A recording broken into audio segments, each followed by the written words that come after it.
Assalamualaikum dan selamat sejahtera, bertemu kembali kita dalam Education Intelligence bersama saya Cikgu Inspektor Kadet Muhammad Taufik bin Ibrahim, Cikgu Sains Tingkatan 4 anda. Okey, kita akan teruskan pembelajaran kita pada hari ini, bab 5 iaitu tenaga dan perubahan kimia. Okey, dalam bab ni kita akan belajar sebelum tu kita buat latihan pengukuhan yang saya beri sebelum ni.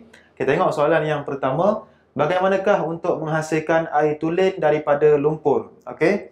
Ada satu bekas lumpur, dalam lumpur tu campur antara air dan tanah-tanah. Jadi air lumpur. So macam mana cara kita nak asingkan air daripada air lumpur tersebut? Okay, jadi pilihan jawapannya adakah pendilihan, penyulingan, penyejatan ataupun penghabluran? Okey. Jadi jawapannya ialah penyulingan. Okey, kita dapatkan air daripada lumpur melalui proses penyulingan.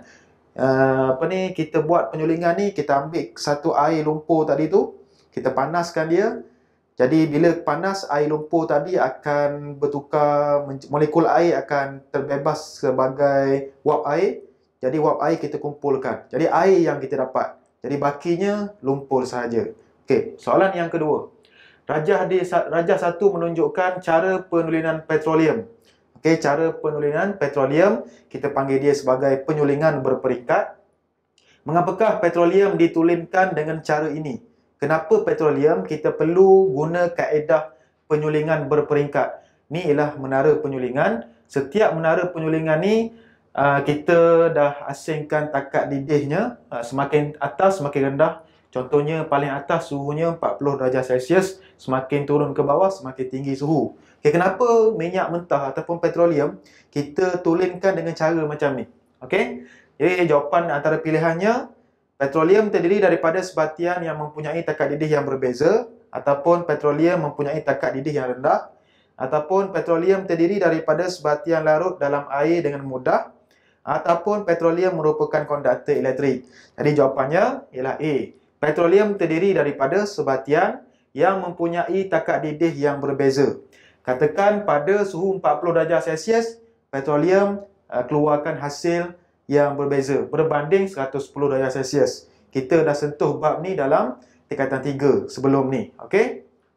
Okey, kita pergi kepada soalan yang ketiga. Kaedah yang manakah paling sesuai untuk mendapatkan natrium klorida tulen yang kering daripada campuran larutan natrium klorida dan pasir? Natrium klorida ni garam lah. Okay? So kita nak garam tulen yang kering daripada larutan natrium klorida dan pasir. Maknanya ada satu bekas garam bercampur pasir, campur dengan air. Kita nak garam yang kering sahaja. Okay, cara dia macam mana? Yang pertama, goncang campuran dengan air dan menyuling keluar cecair, ataupun panaskan campuran sehingga kering, ataupun goncang campuran dengan air, turas, panaskan dan sejukkan turasan, ataupun panaskan dan turaskan campuran. So jawapannya ialah C. Kita goncang dahulu campuran supaya air, garam dan pasir campur. Okey, selepas tu kita turas. Kita asingkan pasir dahulu. Okey, kita panaskan supaya molekul air keluar. Okey, bila air keluar, lepas tu kita sejukkan. Kita panggil proses penghabluran. Dapatlah garam yang kering, tulen. Okey, garam tu ialah natrium klorida. Okey, kita teruskan pembelajaran kita. Perubahan fizik dan kimia. Okey, semua bahan di sekeliling kita sentiasa mengalami perubahan. Tak ada benda yang tetap. Okey, sebab apa? Sebab adanya time. Sebab adanya masa. Okey, masalah yang menyebabkan sesuatu benda tu berubah. Okey, bumi berubah, manusia berubah. Cawan atas meja pun kalau kita biar 1000 tahun, cawan pun boleh rosak. Air dalam cawan pun boleh hilang. Dia sentiasa berubah. Jadi, tengok contohnya, bahan kita, contohnya kertas yang kita bakar, pengaratan, kita didih air, apple yang kita kupas kulitnya, isinya lama-kelamaan jadi warna perang. Selepas tu, kita punya perut, okay, yang kita makan tu akan berubah sifat fizik dia, akan berubah sifat kimia dia. Makan durian, takkan keluar durian balik, kan? Okay? Jadi kita tengok, jadi perubahan-perubahan yang berlaku ni, dalam sains tingkatan 4 ni, kita akan belajar dua jenis perubahan. Yang pertama, perubahan fizik. Yang kedua, perubahan kimia. Okey, kita tengok satu persatu. Kita pergi kepada perubahan fizik dahulu. Okey, apa itu perubahan fizik? Perubahan fizik ialah perubahan yang melibatkan perubahan sifat fizik. Okey, yang berubahnya sifat fizik. Fizikalnya sahaja yang berubah. Seperti mengubah bentuk atau rupa bahan itu kepada bahan baharu. Okey, perubahan fizik, sifat fizik sahaja yang berubah. Okey, komposisi kimia bahan baru masih sama. Bahan baru yang terhasil tu komposisi kimianya tetap sama dengan yang asal, tak berubah. Okey. Contoh-contoh perubahan fizik. Contohnya peleburan ais. Ais bila dah lebur jadi air. Jadi sifat kimia dia, komposisi kimia dia tetap H2O. Okey, tak berubah. Okey, cuma bentuk atau rupa sahaja yang berubah. Ais mungkin bentuk dia pepejal. Bila melebur jadi air, bentuknya cecair. Okey, melarutkan gula dalam air. Okey, melarutkan gula dalam air pun merupakan perubahan fizik. Okey, kita larutkan air dalam gula, nak dapatkan air balik, kita panaskan balik. Ataupun kita kondens balik, dapat air. Gula kita hablurkan balik, kita dapat gula. Pengekstrakan garam daripada air laut, pemanasan hablur iodin menjadi gas iodin. Nanti kita bincang lagi secara detail. Okey, macam mana perubahan fizik ni berlaku. Okey, antara ciri-ciri perubahan fizik yang kita kena tahu ada 5. Perubahan yang berlaku melibatkan keadaan fizikal sahaja. Okey, dia melibatkan keadaan fizikal sahaja, luaran sahaja. Tidak memerlukan banyak tenaga, tak perlukan banyak tenaga untuk melakukan perubahan. Perubahan yang berlaku tidak kekal dan boleh berbalik. Maknanya macam ais tadi, daripada pepejal melebur jadi cecair. Kita boleh patah balik daripada cecair jadi balik pepejal. Macam mana cara dia? Pembekuan. Okey, itu dinamakan sebagai proses berbalik. Dia tak kekal perubahan tu. Tiada bahan baru terhasil. Okey, tak ada bahan baru terhasil, tetap sama sebab komposisi kimia tetap sama. Okey, komposisi kimia tidak berubah. Okey, kita bagi satu persatu contoh saya nak tunjuk. Okey, contoh yang pertama, kitaran air yang berlaku dalam dunia. Okey, kitaran air ni menyebabkan berlakunya hujan, okey, yang berlaku dalam bumi. Okey, berlaku perubahan fizik kepada air. Contoh tengok gambar ni. Aliran air ni daripada Gunung Ganang, Gunung Hutan Simpan ni sebagai tempat simpanan air. Bila hujan, air turun melalui sungai, pergi kepada laut. Air pun juga melalui bawah tanah, pergi juga melalui laut. Selepas tu berlaku penjejatan. Berlaku penjejatan ni maknanya air bertukar daripada cecair kepada gas. Ini namanya perubahan fizikal.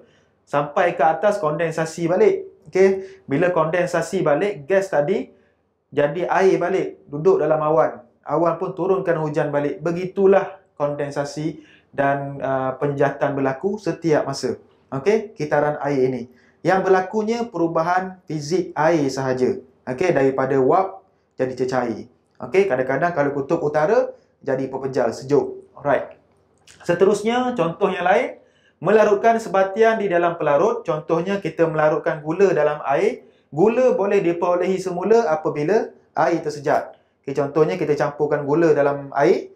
Kita larutkan. Nak dapatkan gula balik, kita sejatkan air itu balik melalui pendidihan ataupun penyejatan. Okey, yang ketiga, pemanasan pepejal iodin. Iodin ialah satu bahan yang boleh berlakunya proses pemenjalwapan.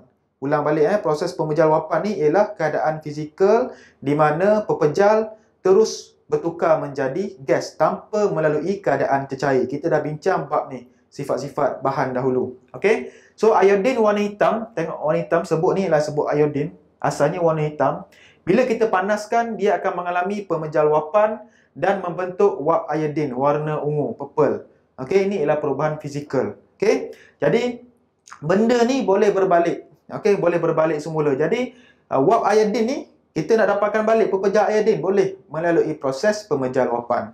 Alright. Lagi contoh, dah habis. Okey, termasuk perubahan kimia pula. Okey, banyak sangat contoh boleh cari sendiri nanti. Itu adalah antara contoh-contoh yang ada dalam buku teks ataupun saya tambah sikit. Okey, untuk pengetahuan bersama. Okey, perubahan kimia. Tadi perubahan fizik, sekarang perubahan kimia. Perubahan kimia adalah perubahan yang melibatkan tindak balas kimia. Dia melibatkan tindak balas, ada reaction, ada tindak balas kimia. Okey. Contoh-contoh perubahan kimia. Pembakaran pita magnesium, nanti saya tunjuk macam mana pembakaran pita magnesium. Pengaratan besi, okey, besi lama-lama dia akan berkarat. Tu tindak balas kimia yang berlaku. membakar kertas, okey, dan penggorengan telur. Kita goreng telur, telur ayam, telur itik, okey, kita goreng telur. Pun berlaku perubahan ataupun tindak balas kimia. Okey, tengok contoh satu persatu. Sebelum tu kita tengok ciri-ciri dahulu. Tindak balas menghasilkan bahan baharu. Okey, perubahan kimia ni dia menghasilkan bahan baharu yang mempunyai komposisi kimia dan sifat kimia yang berbeza daripada bahan tindak balas. Dia hasilkan bahan baru. Jadi bahan baru ni sifat kimia dia berbeza berbanding bahan asal tadi. Itu dinamakan sebagai perubahan kimia. Perubahan ini melibatkan jumlah tenaga yang banyak. Dia perlukan tenaga yang banyak. Sebab apa? Sebab tenaga haba digunakan untuk memecahkan ikatan kimia dalam tindak balas kimia tadi. Sebab itulah tenaga kena ada banyak. Okey, untuk lakukan proses tu. Perubahan kimia adalah tindak balas yang tidak berbalik. Maknanya bila kita buat satu tindak balas tu tak boleh patah balik. Contoh tadi pengaratan besi. Okey, besi yang berkarat kita nak patah balik jadi besi yang elok tak boleh dah. Dia tetap berkarat sampai bila-bila. Okey, tengok contoh yang saya sebut tadi. Yang pertama, pembakaran kertas. Okey, kita bakar kertas. Bahan baharu terbentuk. Okey, mula-mula kertas. Kertas sahaja. Bila kita bakar, akan terhasil karbon dioksida dan abu. So, abu dan karbon dioksida tadi tu, kita gabung balik, tak boleh dah jadi kertas. Ni maknanya perubahan kimia. Okey, dia menghasilkan bahan baharu. Dan bahan baru tu ada sifat kimia dan komposisi kimia yang berbeza. Okey, contoh yang lain, pencernaan makanan. Okey, memecahkan molekul kompleks kepada molekul ringkas untuk diserap dalam badan. Kita makan ayam, makan nasi, makan daging apa semua, masuk ke dalam perut, perut akan cernakan makanan tu kepada molekul-molekul yang ringkas untuk diserap dalam usus kecil, okey, untuk diserap dalam organ-organ yang lain. So, molekul ringkas tadi tu tak boleh jadi balik makanan. Ni namanya perubahan kimia. Okey, dan sifat kimia dia berbeza daripada asal. Okey. Yang ketiga, kulit apple dikupas. Okey. Kita kulit apple tu nak makan, kita kena kupas kulit. Saya tak kupas kulit, saya makan je. Okey. Jadi kulit tu kita kupas. Lepas tu kita biarkan atas meja sekejap. Berlaku pengoksidaan yang menyebabkan warna isi apple tu berubah. Daripada putih jadi perang. So, ini dinamakan sebagai perubahan kimia juga. Okey, perubahan kimia akan berlaku seperti warna buah apple akan bertukar. Daripada warna putih jadi warna perang. So, kita nak jadikan warna perang tu jadi putih balik? Tak boleh. Okey, sifat dia dah berubah. Ini dinamakan sebagai perubahan kimia. Okey, lagi contoh perubahan kimia. Pemanasan serbuk ferrum dan serbuk sulfur. Okey, kita panaskan serbuk ferrum dan serbuk sulfur. Okey, yang ini ialah serbuk sulfur dan serbuk ferrum. Kita campur sekali, lepas tu kita panaskan dia. Dia akan hasilkan ferrum sulfida yang berwarna hitam. Okey, ni ialah ferrum sulfida ni selepas kita bakar dia. So, tindak balas ni tidak berbalik. Kita tak boleh patah balik. Ferrum sulfida tu, kita nak jadikan sulfur, nak jadikan ferrum balik, tak boleh. Ni namanya perubahan kimia. Okey, seterusnya pemanasan pita magnesium. Pita magnesium akan terbakar mengeluarkan nyalaan cerah. Okey, magnesium bila kita bakar, oksigen akan menghasilkan magnesium oksida. Ni perubahan kimia. Bahan baru dia magnesium oksida. Sifat kimia dia tak sama dengan magnesium. Contoh yang macam ni. Ferrum sulfida, sifat kimia dia, komposisi kimia dia tak sama dengan ferrum dan sulfur. Okey? Okey. Ada lagi contoh, okey, untuk contoh kepada perubahan kimia. Tindak balas zinc dengan kuprum 2 sulfat. Okey, membentuk larutan zinc sulfat yang tidak berwarna dan logam kuprum yang perang. Okey, zinc bila kita tindak balas dengan kuprum 2 sulfat akan menghasilkan zinc sulfat yang berwarna biru dan juga logam kuprum yang berwarna perang. Okey?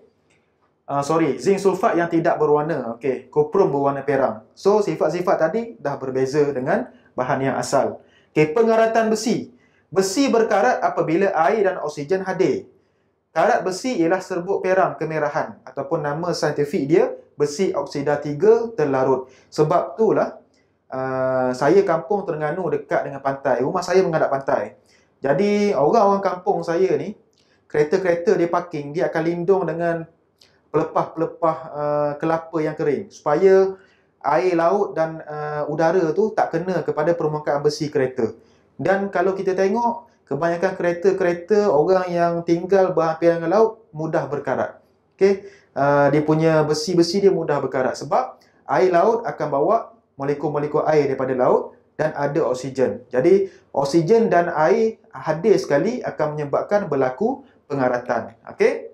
Jadi besi campur dengan oksigen, air hadir, jadi akan akan menghasilkan besi 3 oksida yang berwarna perak. Inilah dinamakan sebagai karat. Okey. Jadi besi yang berkarat ni tak boleh dah patah balik kepada besi ataupun oksigen. Ini dinamakan sebagai perubahan kimia. Alright. Satu lagi, campuran larutan kalium iodida dan larutan plumbum 2 nitrat. Okey, bila kita campurkan kalium iodida dan larutan plumbum 2 nitrat ni, dia akan menghasilkan mendakan kuning. Namanya plumbum 2 iodida. Okey. Jadi mendakan ni sifat kimia dia tak sama dah dengan kalium iodida ataupun plumbum 2 nitrat. Okey, dia menghasilkan bahan baru. Okey. Goreng telur, okey, contoh yang mudah. Tiap-tiap hari kita boleh buat kat dapur, ambil telur, goreng. Apabila telur digoreng, akan berlaku perubahan kepada zat dan tidak boleh dibalikkan. Telur yang asal ialah bentuk cecair yang agak melekit. Bila kita goreng dalam kuali, dia akan jadi separa pepejal ataupun pepejal. Okey, jadi zat dia dah berubah. Sedap. Telur mentah mana sedap? Pernah makan telur mentah? Okey. Jadi kita goreng, dia dah berubah. Zat dia dah berubah. Rasa dah berubah. Komposisi dia dah berubah. Dan dia tak boleh dibalikkan balik semula kepada telur yang asal. Telur goreng tu awak kumpul-kumpul tak boleh jadi balik telur ayam tu. So ni dinamakan sebagai perubahan kimia. Dia tak boleh balik. Dia proses yang tidak berbalik. Okey, so daripada kita bincang banyak tadi, kita boleh buat perbandingan antara perubahan fizik dan perubahan kimia. Okey. Dari segi pembentukan bahan baru, dari segi perubahan kekal ataupun boleh dibalikkan dan keperluan tenaga. Okey, kalau pembentukan bahan baru, perubahan fizik tiada. Dia tetap bahan yang sama sebab komposisi kimia dia sama. Cuma berubahnya sifat fizik sahaja, sama ada rupa ataupun warna. Itu sahaja. Okey. Kalau perubahan kimia, dia membentuk bahan baru dengan komposisi kimia yang baru. Sifat kimia pun baru, tak sama dengan yang asal. Okey, perubahan kekal ataupun boleh dibalikkan. Kalau perubahan fizik boleh dibalikkan sebab dia ialah proses berbalik. Okey, macam ais tadi, daripada ais pergi kepada cecair. Kita boleh patah balik daripada cecair pergi ke ais. Ini namanya perubahan fizik. Kalau perubahan kimia tidak boleh dibalikkan, dia kekal. Contohnya telur tadi kita goreng, jadi telur goreng lah. Sampailah bila-bila kalau tak makan telur tu. Tak boleh patah balik jadi telur sebiji. Okey? Keperluan tenaga. Perubahan fizik kurang tenaga diperlukan sebab kita tak melibatkan tindak balas kimia. Tindak balas kimia akan memerlukan tenaga yang banyak sebab dia melibatkan pemutusan ikatan-ikatan antara zarah. Jadi perubahan fizik tak ada tenaga lah. Kurang tenaga diperlukan sebab tak mengalami tindak balas kimia. Kalau perubahan kimia, lebih tenaga diperlukan sebab dia melibatkan tindak balas kimia. Okey? Kita masuk kepada latihan pengukuhan. Antara perubahan yang berikut, yang manakah adalah ciri-ciri perubahan dalam proses respirasi? Okey, proses respirasi ni perubahan kimia ke perubahan fizik? Kena tahu yang tu dulu. Okey? Kita tengok antara pilihan jawapan, perubahannya kekal ataupun melibatkan tenaga yang banyak ataupun pembentukan bahan baru. Okey, jadi pilih jawapan, cuba jawab. Okey, soalan yang kedua, antara berikut yang manakah contoh perubahan kimia? Ni kena tahu sifat-sifat, sebab tu saya banyak bagi contoh tadi. Kadang-kadang dalam soalan SPM, dia bagi contoh. So, kita kena study sikit. Antara contoh perubahan fizik macam mana, contoh perubahan kimia macam mana. Okey, tengok pilihan jawapan. Penghamburan natrium klorida. Kena ingat natrium klorida ni garam lah. Okey, ataupun dalam English kita panggil dia sodium chloride. Okey, pengeratan sudu besi, kondensasi steam ataupun penyejatan air. Kena tahu dulu. Okey, penghamburan natrium klorida ni fizik ke kimia? Pengeratan sudu besi ni fizik ataupun kimia? Kena tahu satu persatu baru boleh dapat jawapan lah. Okey, soalan yang ketiga, antara berikut yang manakah tidak menunjukkan ciri-ciri perubahan fizik pada bahan? Dia tak tunjuk perubahan fizik pada bahan tu. Okey, jawapannya, adakah perubahan takat diri satu bahan ataupun tiada bahan baru terbentuk ataupun tidak menggunakan banyak tenaga, ataupun tidak berbalik. Okey, yang manakah tidak menunjukkan ciri-ciri perubahan fizik pada bahan. Okey, yang mana satu? Okey, jadi itu sahaja. Jadi untuk pembelajaran seterusnya kita akan belajar perubahan haba dalam tindak balas. Jadi kita jumpa lagi selepas ini. Assalamualaikum dan selamat sejahtera. Terima kasih.